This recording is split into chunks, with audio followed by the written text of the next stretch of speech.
All right, so in this video, we're going to talk about how to specifically get a coaching company in B2C or B2B, but especially in B2C, how to get that coaching company to 100K per month by developing a sales team of a setter and a closer and potentially a triager to get them there consistently so the founder can stop taking calls. Let's get straight into it. So basically, the way that I see a company going to 100K per month and beyond, and I've been a part of a few sales teams myself, so I have an idea of how this works. And basically, the way that I see it is that it requires a triager and a closer. But even beyond that, in terms of departments of the company, there are three main pillars required in order to make that company grow, stay there, and go beyond. The first component is sales and marketing. Obviously, acquisition, right? Making sure that there's people coming in that we can serve and offer a service to. The second pillar is the operations, right? Somebody that takes care of financing, somebody that takes care of paying everybody, of hiring, of making sure everybody's happy, and basically the glue within the system. And finally, we have the product, which is arguably the most important thing,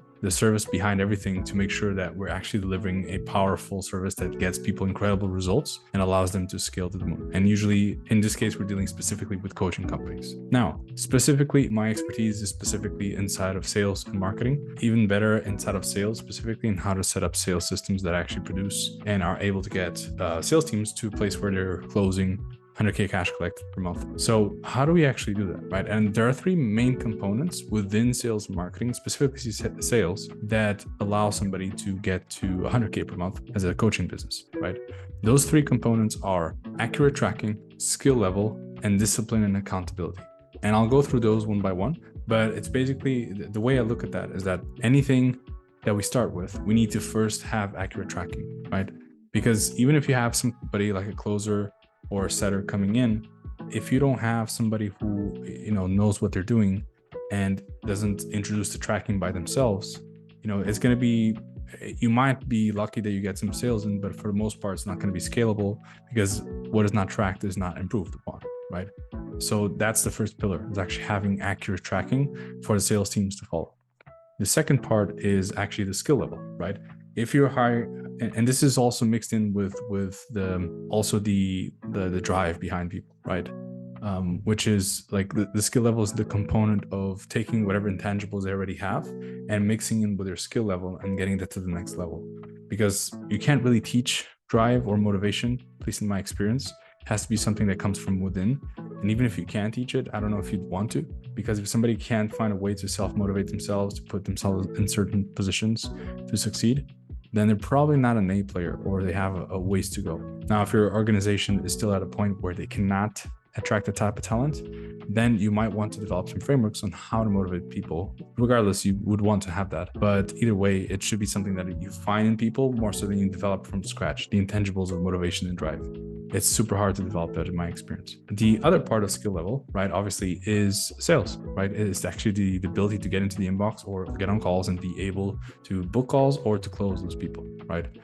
And that you can definitely teach, absolutely. I would rather choose somebody who has the drive and motivation and doesn't maybe have a skill level to the level that I want, compared to somebody who has the skill level but doesn't have the right drivers or motivations. On the long term, the person who has the right drivers and is able to learn will always beat the other person. But it all depends how much time you have, right? If you need somebody right now, you probably want to find somebody that has a skill level, but you need to understand that to build a long-term company and a long-term team, you probably need to find somebody who has both. And in terms of skill level for salespeople, it's always better to find people that have a higher level, but you also need to prepare the company in order to be able to be ready for those people as well. That's something else to be aware of, right? If your company is making 15K cash collect per month, even finding a quality setter is going to be hard, and a closer is definitely going to be super hard, like a high quality one. Probably going to have to teach them from scratch.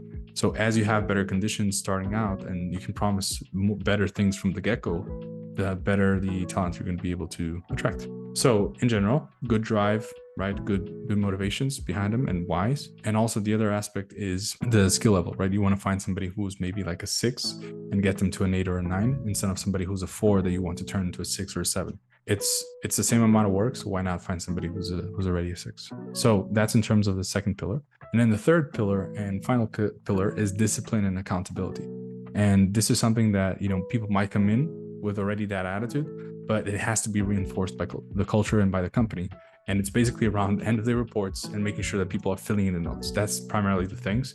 And people are showing up to the team meetings and putting the work in to improve their skill level. It's intrinsic to the person, but also is something that can be fostered and can be built from the ground up, like by the team itself, right? To reinforce that behavior. And in the first place, attract that type of talent to the company. So those are the three main pillars, right? We have the skill level, which includes drive plus skill. We have accountability and discipline. And then ultimately, we have accurate tracking, right? If we have those three, we're going to do quite well, right? Because everything's tracked, we have the right skill level, and ultimately, we have the discipline to continue doing the small things that matter. And that's really what gets a company to 100K per month with a sales team, right? Now, let me describe to you, I guess, the three stages, the primary stages of a company, right? In terms of their sales tracking, in terms of their sales meeting, sales team in general, right? And getting them to the next level.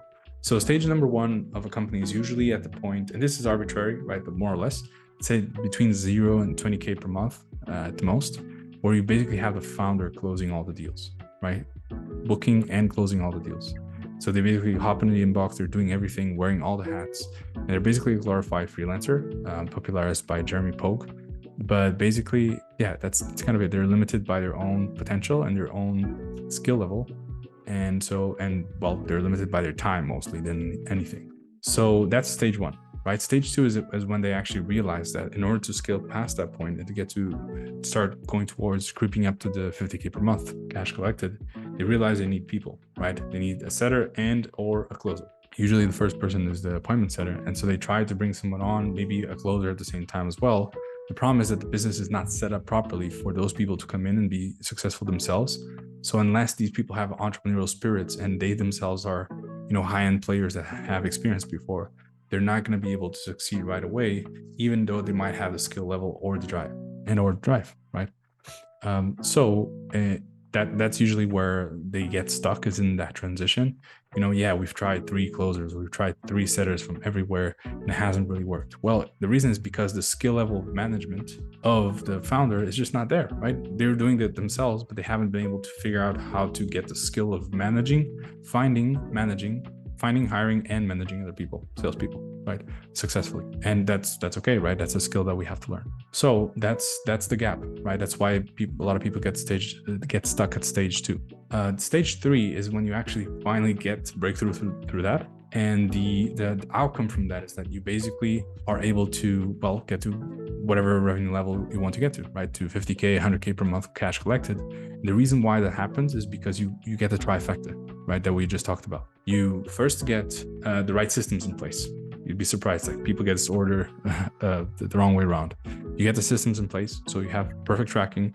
You have a great culture and a great Slack that has everything connected, so that whenever a payment comes in or a new call comes in, everybody's celebrating and everybody's in perfect communication. And the tracking sheets are also in place, right? And everything's getting done. The second thing is that the skill level is there from the setters, right? Skill level plus drivers. And so it's basically knowing how to find the right people, even though they might not be, the highest skill level, but they actually might fit the culture a lot better and might have a better background in terms of what you're selling, which is actually a very good, a very important aspect, right? Somebody that has, like, if you're selling a fitness offer, you probably want somebody that, is going to the gym regularly or has at least some kind of background. So it makes it a lot easier for them to understand and sell it and see the value of what they're selling.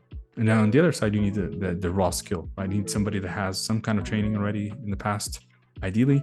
But the problem is that if you have bad training in the past, right, then you're going to have a lot of things you have to unlearn, and that's not good either. So in general, it's not so much about the training, but the willingness to implement quickly and how quickly they can learn, which is usually based on IQ, but is also a big part of it based on the drivers and wanting to very quickly turn the wheel of improvement.